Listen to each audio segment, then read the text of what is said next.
करती है, जिसमें उसे पता चलता है कि कार्ल अपने दोस्तों के साथ किसी क्लब में गया था और उनके साथ इस कार में एक लड़की भी थी।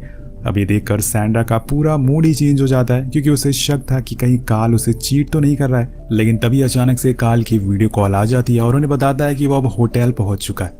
वो डेविड से खूब बातें भी करता है और सैंड्रा को भी बताता है कि तुम्हारे फोन में मैंने एक मोनोलिथ नाम का एप्लीकेशन डाउनलोड किया है, जिससे कि तुम इस कार को पूरी तरह से कंट्रोल कर सकती हो। तभी कार्ल का डोर कोई नॉक करता है और वो बाय बोलकर चला जाता है। अब ये चीज सैंड्रा को खटकने लगती है और उसका शक और ज्यादा गहरा हो जाता है कि जरूर कार्ल उसे चीट कर रहा है। कुछ ही समय के बाद वो लोग कुछ सामान लेने के लिए गैस स्टेशन पर रुकते हैं, जहाँ पर सैंड्रा डेविड को उसका ऑक्सीजन सिलेंडर देती है, जिससे हमें ये पता चलता है कि उसको अस्थमा की दिक्कत है। तभी सैंड्रा की नजर कुछ लड़कियों के एक ग्रुप पर पड़ती है जो आपस में काफी मस्ती कर रही थी। उन्हें देखकर सैंड्रा को अपने कॉलेज के दिन याद आ जाते हैं जब वो सिंगिंग शो किया करती थी। लेकिन शादी के बाद उसकी पूरी लाइफ चेंज हो गई। वह अब दोनों बाहर आ जाते हैं और कुछ खाने पीने की चीजों को खरीदने के लिए, पर तभी वो देखती है कि एक अनजान आदमी उसकी कार में झांक रहा है और इसीलिए वो अपने फोन से ही कार को लॉक कर देती है।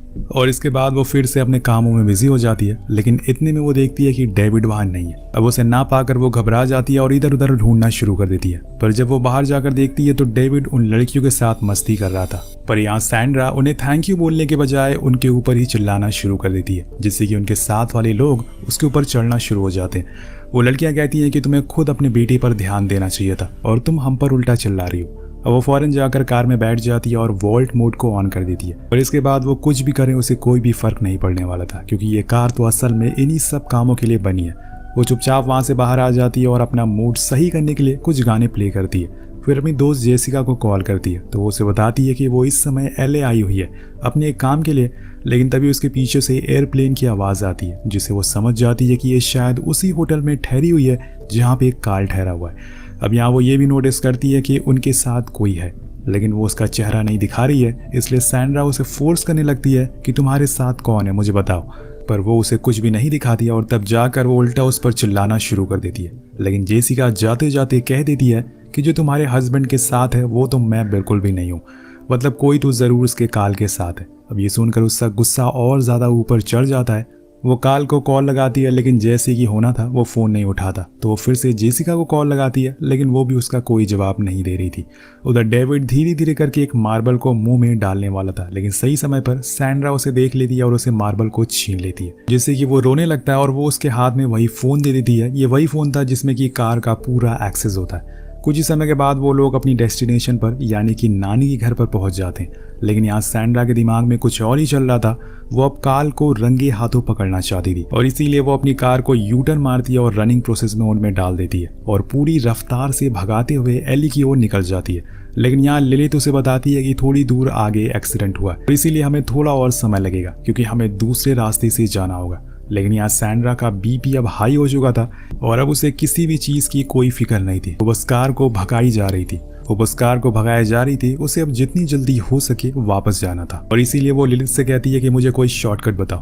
अब वो उसे रास्ता तो बताती है, लेकिन वो बिल्कुल ही बीहड़ एरिया से होकर गुजरता था। लेकिन यहाँ पर उसे डरने की क्या जरूरत है, वो इस समय एक ऐसी कार में बैठी हुई है जिसे कोई भी चीज छू नहीं सकती। अब सैंड्रा आराम से पूरी रात कार ड्राइव करती रहती है और कुछ ही देर बाद उसे एक लाइट दिखती है, जहाँ रुककर वो फ्रेश होने का सोचती है। लेकिन वो असल में लाइट एक पावर हाउस की होती है, यानी कि यहाँ पे कोई भी इंसान नहीं था। इसलिए वो थोड़ा और आगे जाती है। अब टेंशन की वजह से उसे यहाँ एक कार में ही सिगरेट जला ली थी, जो कि वो बहुत ही बड़ी गलती कर बैठ की लिलिथ स्मोक को डिटेक्ट कर लेती है और अलार्म बजना शुरू हो जाता है। जिसके बाद होना क्या था, पूरी कार में रेड अलर्ट हो जाता है, अलार्म बजना शुरू हो जाता है और वो उससे कहती है कि ये कोई इमरजेंसी सिचुएशन नहीं है, मैंने बस सिगरेट जलाई है। लेकिन वो तो दोस्तों बस एक मशीन है, इसलिए वो AI को मैनुअल मोड पर डाल देती है और सारा कंट्रोल खुद ले लेती है। मतलब वो AI को बंद कर देती है और अब उस कार का पूरा कंट्रोल सैंड्रा के हाथों में आ चुका है, जो कहीं ना कहीं बहुत ही अच्छा भी और बहुत बुरा भी। अब मैं ऐसा क्यों कह रहा हूँ ये आपको कुछ ही देर में पता चल जाएगा। उधर डेविड अब खांसना शुरू कर देता है क्योंकि उसे अस्थमा था, जैसे कि आपको पता है। इसलिए सैंड्रा सिगरेट फेंक देती है, पर डेविड रोना शुरू हो गया था, इसलिए वो चुप कराने के लिए उसे अपना फोन देने लगती है। लेकिन इतने में उसकी कार की टक्कर एक हिरन से हो जाती है, जो कार के नीचे आ चुका था। पर इन लोगों को कुछ नहीं होता क्योंकि कार बुलेट प्रूफ होती है। अगर सैंड्रा चाहती तो वो यहाँ से निकल सकती थी, क्योंकि उसके अलावा यहाँ पर कोई भी नहीं था। लेकिन वो ऐसा नहीं करती, वो नीचे उतरती है और उस हिरन को देखती है जो अपनी आखिरी सांसें गिन रहा था। लेकिन उसकी मुश्किलों के साथ यहाँ सैंड्रा की भी दिक्कतें अब बढ़ना शुरू होने वाली थी, क्योंकि उधर डेविड ने गेम की बजाय मोनोलिथ ऐप को ऑन कर लिया था और इसमें कुछ ना खोलने के बजाय वो वॉल्ट मोड को ऑन कर देता है। जिसके बाद होना क्या था, पूरी कार एक बंकर बन जाती है और चारों ओर से लॉक हो जाती है। अब ये बात जब सैंड्रा को पता चलती है तो वो पागल सी हो जाती है, क्योंकि उसे इसका अंजाम पता था। वो पूरी कोशिश करती है कि कैसे भी करके गेट खोल ले, लेकिन अगर वो खोल ही जाएगा तो इतने पैसे देने का फायदा क्या हुआ। इसीलिए वो दुनिया की सेफेस्ट कार है। अब सब कुछ ट्राई करने के बाद वो देखती है कि डेविड के हाथ में अभी भी वो फोन है और वो ऐप भी खुला हुआ है। इसलिए वो उसे समझाती है कि इस मोड को ऑफ कर दो, लेकिन वो अभी बस 4 साल का बच्चा है, उसे इतनी समझ नहीं है और कुछ ही देर में वो फोन भी उसके हाथों से गिर जाता है और अब इसके बाद कुछ भी नहीं हो सकता। यहाँ से इस कहानी का असली थ्रिलर शुरू हो जाता है। आपको एक चीज़ ज़रूर सीखने को मिलेगी, जितनी टेक्नोलॉजी हमारे लिए आज के ज़माने में अच्छी है उतनी ही खतरनाक भी है। अब यहाँ वो लिलिथ से बात करने की कोशिश भी करती है, लेकिन उसने ही एआई को खुद बंद कर दिया था। अब तो इसका कोई फ़ायदा नहीं है। कोई रास्ता ना मिलने से वो अब उसके शीशे को पत्थर से तोड़ने की कोशिश करती है, पर पत्थर टूट जाता है लेकिन कार को कुछ नहीं होता। और इन सब की वजह से अब डेविड पैनिक भी होना शुरू हो जाता है, क्योंकि कार का अलार्म बजना शुरू हो गया था। इसलिए सैंड्रा उसके पास जाती है और उसके साथ खेलना शुरू कर देती है, जिससे वो थोड़ा रिलैक्स होता है। लेकिन सैंड्रा को अभी भी परेशानी है। यहाँ खड़े खड़े कुछ नहीं होने वाला था, क्योंकि वो कार तो अपनी जगह से हिलने वाली नहीं थी। इसलिए वो पीछे गए पावर हाउस पे जाती है ताकि वहां से कुछ मदद ले सके, लेकिन उसका गेट तो बंद था। इसलिए वो जम करके अंदर जाती है, जहाँ उसे एक फ़ोन भी मिलता है, पर वो डेड था, क्योंकि सारी सर्विस अब परसों ही खुलेगी, इंडिपेंडेंस के बाद ही। इसलिए वो वहाँ से कुछ ज़रूरत के सामान को उठा लेती है और वापस कार के पास ही आना शुरू कर देती है। लेकिन तभी उसे कुछ हलचल सुनाई देती है, जो शायद किसी जंगली जानवर की हो सकती है। अब वो थोड़ी देर ऐसे ही चलती है, लेकिन तभी एक भेड़िया उसके करीब आ जाता है। वो भागते हुए जाकर कार की छत पर बैठ जाती है और उसे भगाने की कोशिश करती है, लेकिन वो इतनी आसानी से भागने वाला नहीं था।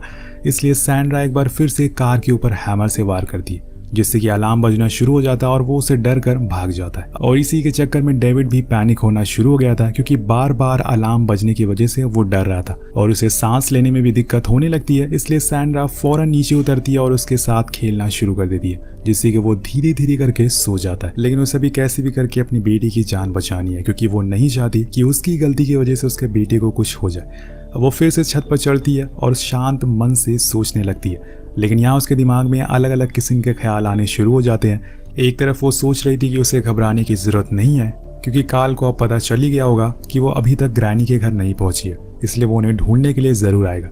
पर दूसरी ओर उसके दिमाग में ये भी चल रहा होता है कि कहीं वो जेसिका के साथ उसे छोड़ कर ना चला जाए। इसी बीच उसकी नज़र आसमान में उड़ रहे एक प्लेन पर पड़ती है, जिससे उसे ध्यान आता है कि उसने रास्ते में आते हुए एक एयरपोर्ट का बोर्ड देखा था।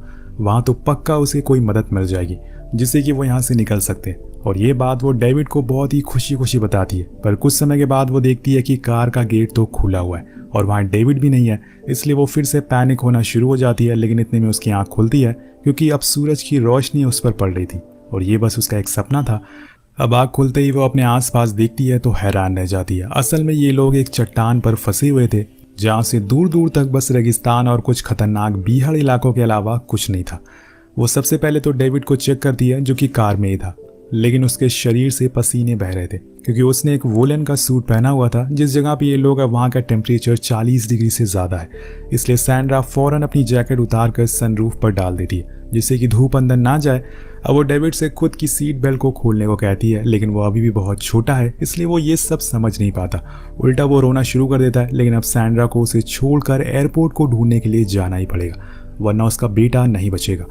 और इसीलिए वो बस गॉड का नाम लेकर चलना शुरू कर देती है। अब चलते चलते सुबह से शाम हो जाती है और शाम से सुबह, पर अभी तक उसे दूर दूर तक कहीं भी एयरपोर्ट दिखाई नहीं दे रहा था। लेकिन उसकी किस्मत अच्छी होती है, उसे तीसरे दिन एक नदी मिल जाती है, जहाँ जाकर वो फौरन जी भर के पानी पीती है और खुद को साफ करती है, क्योंकि उसने पिछले कई दिनों से पानी की एक बूंद नहीं पी थी। इसके बाद अब वो फिर से आगे बढ़ना शुरू करती है। ऊंची ऊंची चट्टानों को पार करके वो आखिरकार उस एयरपोर्ट तक पहुंच जाती है। लेकिन वहां जाकर उसे पता चलता है कि ये एयरपोर्ट तो पिछले 40 सालों से बंद है। वहां पर सारे प्लेन डैमेज है। यहाँ सैंड्रा प्लेन के अंदर जाती है, उस रेडियो को यूज करने की कोशिश करती है, लेकिन वो भी किसी काम का नहीं था। उसे वहाँ एक बड़ी सी बोतल मिलती है, जिसे वो साथ में ले लेती है, क्योंकि ये उसे काम आ सकती है। लेकिन जाते जाते वो एक अच्छा काम कर जाती है। उसने उस प्लेन के 2 टायर को बाहर निकाल कर उसमें आग जला दी थी, जिससे निकलता हुआ काला धुआं पूरे आसमान में फैल जाता है और ये शायद उसकी जान बचा सकता है। अब वो उस बॉटल को लेकर उस नदी के पास जाती है और उसमें जितना हो सके उतना पानी भर लेती है, क्योंकि उसे उठा कर भी तो उसे ले जाना है। जिसके बाद वो फिर से आगे बढ़ना शुरू करती है, पर इसी बीच उसे अपनी जैकेट मिलती है जो उसने सनरूफ के ऊपर रखी थी। वो देखकर वो डर जाती है और फौरन भागते हुए कार के पास जाती है। वो देखती है कि डेविड तो बेहोश पड़ा हुआ है और गर्मी की वजह से, और इसीलिए वो तुरंत अपने साथ लाए हुए पानी को कार के ऊपर गिरा देती है। लेकिन इससे भी कुछ फायदा नहीं होता। तो वो देखती है कि कार का फैन तो चल रहा है, लेकिन वो बाहर की गर्म हवा अंदर खींच रहा है, ना कि ठंडी हवा। इसलिए उसके दिमाग में एक आइडिया आता है, क्यों ना वो बाहर आग जलाए जिससे कि स्मोक डिटेक्ट करके कार अपनी विंडोज को ओपन कर ले। लेकिन असल में हो जाता है इसका बिल्कुल उल्टा। स्मोक की वजह से कार का फैन तो बंद हो जाता है और कुछ हवा अंदर जा रही थी वो भी बंद हो जाती है। मतलब कि अब वेंटिलेशन बंद हो चुकी है। अंदर बैठे डेविड की हालत अब और बदतर होने वाली थी, इसलिए वो समय रहते ही कार के ऊपर फिर से वार करना शुरू करती है। लेकिन बात वहीं आके अटक जाती है कि अगर ऐसे ही ये कार खुल जाती तो इसे सेफेस्ट कार नहीं कहा जाता। और आखिर में आकर सैंड्रा थक हार कर वहीं गिर जाती है। अब बचने का कोई भी रास्ता नहीं था। अब यहाँ डेविड मर चुका था और ये समय भी हर समय की तरह धीरे धीरे करके बीत जाता है, जहाँ पर सैंड्रा फिर से इस जगह पर काल के साथ आती है और डेविड की याद में रोने लगती है। पर काल कहता है कि हमारे बेटे का कातिल तुम ही हो, तुम ही ने उसे उस कार में बंद करके छोड़ दिया था और फिर तुमने उसे वो वुलन सूट भी पहनाया था, वो भी इतनी गर्मी में। तभी सैंड्रा की आंख खुल जाती है, क्योंकि ये सब एक सपना था। अब वो डेविड को दोबारा चेक करती है और वो मर चुका है या फिर बेहोश है, उसे कुछ भी पता नहीं है। लेकिन यहाँ सैंड्रा ने अब जीने की उम्मीद छोड़ दी थी, क्योंकि उसे ये लगने लगता है कि डेविड अब नहीं बचा। इसलिए वो उसे कहती है कि बेटा तुम तो हेवन में जाओगे, लेकिन मैं जाऊंगी हेल में। तभी वो देखती है कि डेविड अपना हाथ हिला रहा है, मतलब कि डेविड अभी जिंदा है। अब ये देखकर उसे एक बार फिर से दोबारा से जीने की उम्मीद मिल जाती है। लेकिन यहाँ तभी आ जाता है एक जंगली कुत्ता जो उसकी तरफ भागना शुरू कर देता है। सैंड्रा कार की छत पर चढ़ती है, लेकिन वो बहुत ही ज्यादा गर्म थी और इसीलिए वो कार के नीचे चली जाती है। लेकिन इतने में वो कुत्ता उसके पैर में काट लेता है। पर यहाँ उसे पता चलता है कि वो कुत्ता असल में उस हिरन के लिए आया है, जो कि उसकी कार से मरकर उसमें अटकी हुई है। इसलिए वो उसे निकाल कर बाहर फेंक देती है। लेकिन तभी कार पीछे खिसकने लगती है और वो तुरंत एक पत्थर लगाती है जिससे कि वो रुकती है। अब यहाँ सैंड्रा को एक आइडिया आता है कि क्यों ना वो इस कार को पहाड़ी के नीचे फेंक दे, जिससे कि नीचे जाने के बाद हो सकता है कि उसका गेट खुल जाए। ऐसे ही कुछ उसने इस कार कंपनी वालों से भी सुना था। अब यहाँ उसे इतना तो कॉन्फिडेंट था कि अंदर बैठे डेविड को कुछ नहीं होगा, और इसीलिए वो कार को धक्का देना शुरू करती है और धीरे धीरे वो कार सीधा नीचे जाकर खाई में गिरने वाली थी। लेकिन यहाँ पर कार को पता चल जाता है कि वो अब ग्राउंड से ऊपर है, इसलिए वो खुद को अपने आप बैलेंस करना शुरू कर देती है। उसके मोशन सेंसर ऑन हो जाते हैं। वो इतनी एडवांस होती है कि कार को सीधा कर देती है। साथ में उसके सारे गेट भी खुल जाते हैं और बिना कुछ आवाज करे जाकर नीचे गिर जाती है, वो भी बिल्कुल सीधी। सैंड्रा भी नीचे पहुंच जाती है और वो कार को बिल्कुल सही सलामत देखकर हैरान थी। लेकिन तभी उसकी नज़र गेट पर पड़ती है, जो कि अब खुल चुका था। वो फौरन डेविड को बाहर निकालती है और उसके कपड़े उतार देती है ताकि वो होश में आ सके। अब आप सोच रहे होंगे कि कार का गेट कैसे खुल गया। तो बेसिकली दोस्तों, कार को इस तरह से डिज़ाइन किया गया था कि अगर उसका एक्सीडेंट हो जाता है तो गेट अपने आप खुल जाएंगे, क्योंकि अंदर बैठे इंसान को बाहर भी तो निकलना होगा ताकि वो अपनी जान बचा सके। और इसी चीज़ का फ़ायदा उठाकर सैंड्रा ने अपने बेटी की जान बचा ली। लेकिन यहाँ उसे डेविड को जल्दी से हॉस्पिटल लेकर जाना होगा। इधर हम दूसरी तरफ देखते हैं कि कार का पूरा सिस्टम रीबूट होता है और वो फिर से ऑन हो जाती है। अब वो फाइनली इस कार का पूरा इस्तेमाल करने वाली है। वो फौरन जाकर पहले तो कार को ऑफ रोड मोड में डालती है, जिससे कि टायर्स ऊपर उठ जाते हैं और यहाँ अब कार एकदम एक्सट्रीम लेवल की ऑफ रोडिंग के लिए तैयार हो जाती है। लेकिन यहाँ उसके सामने कोई रास्ता नहीं था। लेकिन सैंड्रा को इस बात की कोई फिक्र नहीं थी, क्योंकि मोड ऑन है और इसीलिए वो बस इंजन रेस करती है। और यहाँ हम कार की असली ताकत को देख पाते हैं। वो पूरे पहाड़ को बिना रुके चढ़ जाती है और आखिर में रोड पर आ जाती है, जिसके बाद उन दोनों को हम हॉस्पिटल में देखते हैं, जहाँ डेविड को होश आ गया था और फाइनली सैंड्रा ने अपनी बेटी की जान बचा ली थी। क्योंकि माँ के आगे दुनिया की कितनी बड़ी शक्ति या टेक्नोलॉजी क्यों ना आ जाए, जब बात उसकी अपनी औलाद पर आती है तो वो हर किसी से लड़ सकती है। तो आपको कहानी कैसे